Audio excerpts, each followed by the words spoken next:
Mes chers compatriotes, c'est dans une atmosphère lugubre que se termine l'année 2024.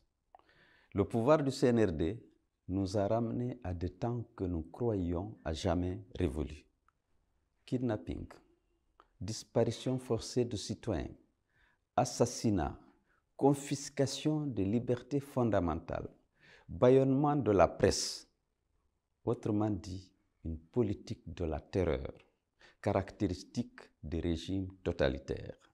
Ce pouvoir, devenu dictatorial, est à l'origine de la disparition forcée de nos compatriotes. Oumar Silla, alias Fonike Mange, Mamadou Billoba, Sadou Nimaga, Habib Marouane Kamara, et de la mort suspecte en détention du général Sadiba Koulibaly, du colonel Pépé Célestin Bilivogui et du docteur Mohamed Dioubate. Ayant étouffé les voix contraires, supprimant violemment toute possibilité de contestation pacifique, les militaires au pouvoir écrasent et broient ceux qui appellent au respect de la charte de la transition, à un retour diligent à l'ordre constitutionnel ou tout simplement à une fourniture régulière d'eau et d'électricité. Toute autre opinion qui n'est pas conforme à la leur, toute personne qui n'est pas dans les rangs est condamnée au silence, à la prison, à l'exil ou à la mort. Ce brutalisme politique que nous croyons révolu, le voilà désormais devant nous, doublé de haine. Mes chers compatriotes, mes pensées vont tout particulièrement aux voyants combattants de la démocratie et des libertés. Fonike Mange, Billoba, le célèbre journaliste Marouane Kamara. À ce jour, on ne sait toujours pas ce qu'ils sont devenus. Vivent-ils encore ou sont-ils déjà morts, victimes des sévices de leurs impitoyables ravisseurs? C'est la question qui tue à petit feu leurs épouses et leurs enfants, leurs parents et leurs amis. C'est la question qui angoisse aujourd'hui les honnêtes citoyens qui ne savent plus s'ils seront kidnappés à leur tour en revenant du boulot, de la mosquée ou du marché. J'ai une pensée pieuse pour les victimes innocentes du drame inqualifiable survenu à Zérékoré, où des centaines d'enfants, de femmes et de jeunes ont péri dans des conditions atroces parce que la junte a décidé d'utiliser le sport comme vecteur de propagande. Je tiens également à honorer la mémoire des 63 de nos compatriotes abattus par balle parce que simplement, ils ont voulu exercer un droit inscrit en bonne place dans la charte de la transition pour exiger la fourniture régulière d'électricité ou le respect par la junte de ses engagements librement pris. Je pense aux nombreux journalistes et à la centaine d'employés qui sont contraints au chômage suite à la fermeture arbitraire des radios et télévisions Espace FM, Dioma et Film FM. J'exprime mon soutien et ma totale solidarité à Aliou Ba, président du Modèle, dernière victime de la folie liberticide de la junte, et exige sa libération immédiate et sans condition. Mes chers compatriotes, je tiens à dénoncer avec fermeté l'expulsion injustifiée de citoyens sierra-léonais sous prétexte de lutter contre la criminalité. Les citoyens de la République sœur de Sierra Leone sont chez eux en Guinée, tout comme nos compatriotes se sentent chez eux en Sierra Leone. Ce type de mesures discriminatoires et propagandistes ne vise qu'à créer des tensions inutiles pour détourner l'attention des Guinéens des vrais problèmes auxquels le pays est confronté. Mes chers compatriotes, je le dis clairement, la situation d'insécurité qui prévaut en Guinée aujourd'hui, notamment en ce qui concerne les personnalités civiles et militaires, est le résultat direct des dérives autoritaires de la junte et non comme on voudrait nous le faire croire, le fait des filous de quartier ou des bandits de grand chemin.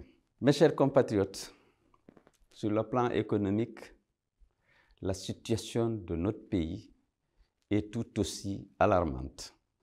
Alors que les Guinéens peinent à subvenir à leurs besoins les plus élémentaires, nous assistons à des acquisitions ou constructions d'immeubles de luxe à Conakry, dans certaines villes de l'intérieur et même à l'étranger. Ces investissements ostentatoires de nos dirigeants dans l'immobilier sont une illustration éloquente du degré de corruption et de détournement des ressources publiques en cours en Guinée. La junte, au lieu de se concentrer sur ses prérogatives de transition, s'emploie à engager l'avenir de tout un pays dans des contrats opaques, dont le seul but est l'accumulation de richesses par l'élite dirigeante. Ce comportement irresponsable hypothèque le futur de notre nation, aggrave la pauvreté et accroît les frustrations. La junte militaire a érigé la corruption et le détournement des deniers publics en mode de gouvernance. Aucun scandale économique sous le CNRD n'a été élucidé ni puni. Et pourtant, les scandales se succèdent à un rythme infernal. Les derniers en date font état de 700 milliards de francs guinéens évaporés à la Direction générale des douanes et 1000 milliards de francs guinéens à la Direction générale des impôts. On parle aussi de 4 à 6 tonnes d'or disparues entre les caveaux de la Banque centrale et Dubaï dans l'opacité totale. Des cargaisons de drogue dure, notamment de cocaïne, sont régulièrement saisies de part et d'autre des frontières nationales en provenance ou à destination de la Guinée. Tout le monde sait que ces dernières années, les exportations minières ont explosé et ont généré beaucoup d'argent. Mais nul n'ignore que cet argent n'a nullement servi à améliorer le bien-être des populations.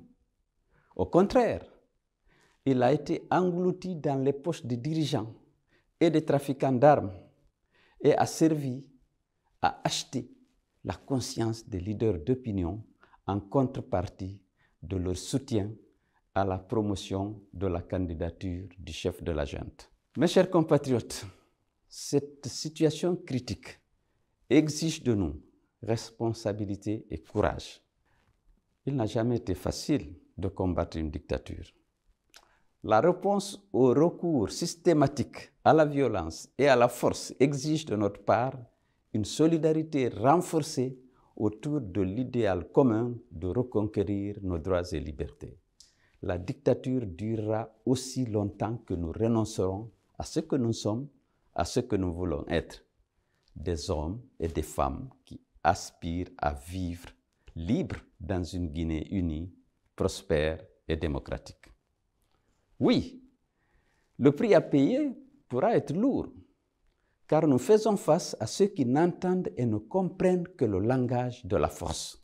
Il est vrai que dans notre combat, nous avons perdu des proches, des biens et parfois des carrières.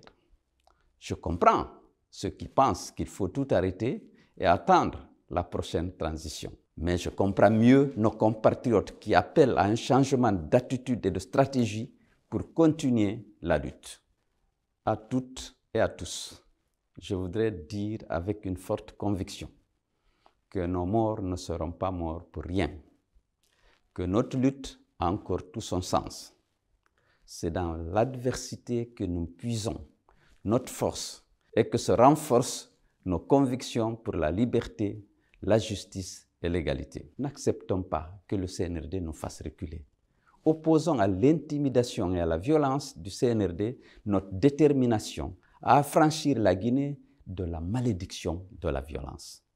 En ce qui me concerne, je sais que certains tentent d'utiliser mon exil pour semer le doute parmi vous. Mais je tiens à vous rassurer. Mon engagement pour la Guinée et pour l'instauration de la démocratie et de l'état de droit dans notre pays reste intact. De l'extérieur, je continue de mener le combat avec la conviction que la victoire sera nôtre. Je rentrerai en Guinée le moment venu et ce n'est pas à ceux qui cherchent à affaiblir notre parti et notre combat de décider de mon agenda.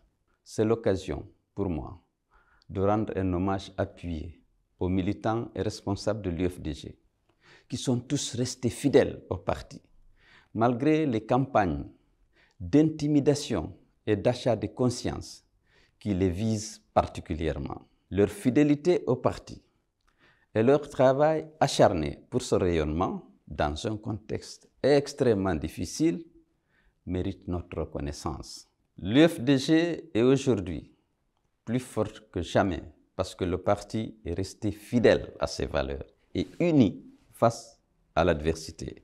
Et cette force a été de nouveau mise en évidence lors du renouvellement récent de ces fédérations à l'intérieur et à l'étranger. Mes chers compatriotes, Mamadi Doumbouya ne se cache plus.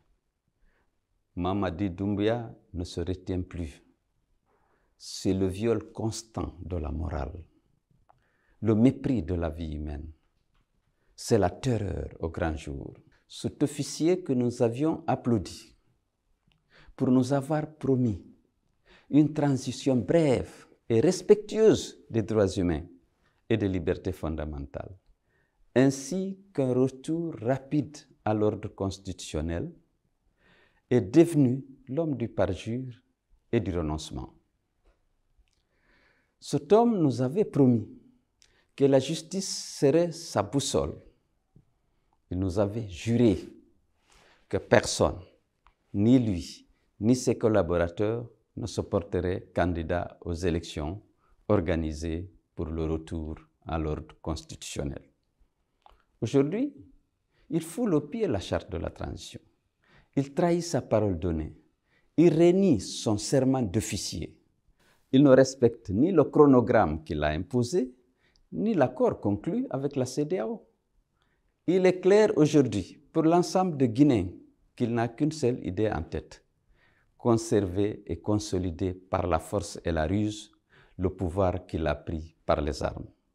C'est ce qui explique les violations récurrentes de la charte de la transition, notamment l'interdiction des manifestations dans les rues et sur les places publiques, le bâillonnement de la presse, l'assassinat impuni de plus de 60 manifestants, les disparitions forcées de citoyens et la mort suspecte en détention de plusieurs personnalités civiles et militaires. Mes chers compatriotes, le contrat liant le CNRD au peuple de Guinée expire aujourd'hui le 31 décembre 2024. Sa légitimité déjà érodée est désormais caduque. Je déclare ici, devant vous, avec la plus grande fermeté, nous ne reconnaîtrons plus aucune légitimité au CNRD après aujourd'hui, date qui marque la fin annoncée de la transition. La junte militaire, n'ayant respecté aucun de ses engagements pris devant le peuple de Guinée et la communauté internationale, il est plus que jamais vital que nous prenions collectivement nos responsabilités pour mettre un terme définitif à cette transition militaire qui n'aura apporté que malheur et désolation à notre peuple. Mes chers compatriotes, civils et militaires, la junte ne partira du pouvoir que contrainte et forcée. Cela, tous les démocrates doivent se le convaincre. Ce régime a passé 3 ans à ruser et croit pouvoir gagner en terrorisant le peuple et en corrompant les élites. Restons mobilisés pour le grand combat qui nous attend. Et nous demandons à tous les démocrates de ce pays, au-delà des forces vives, de faire front pour l'intérêt supérieur de la nation. La junte doit partir. Au-delà du 31 décembre 2024, son pouvoir serait une provocation, un défi au bon sens, un pied de nez adressé à notre peuple, à notre armée républicaine et à la CEDEAO. Mobilisons-nous donc, civils et militaires, et battons-nous à partir du 6 janvier jusqu'à la victoire finale, parce qu'il s'agit de l'avenir de notre pays. Mes chers compatriotes de l'intérieur et de l'étranger, je voudrais maintenant vous adresser à toutes et à tous mes meilleurs vœux de bonnes et heureuses années. Je souhaite ardemment que cette nouvelle année soit porteuse d'espoir et de renouveau, aussi bien pour vous personnellement que pour l'ensemble de la nation. Que 2025 vous offre à tous les possibilités d'une vie meilleure, le bien-être matériel et la santé pour chacun d'entre vous, la paix dans vos cœurs, la paix dans vos demeures, et pour notre pays tout entier, la concorde et le bon sens qu'exigent les terribles défis auxquels il est confronté. Vive la Guinée, vive la démocratie, je vous remercie.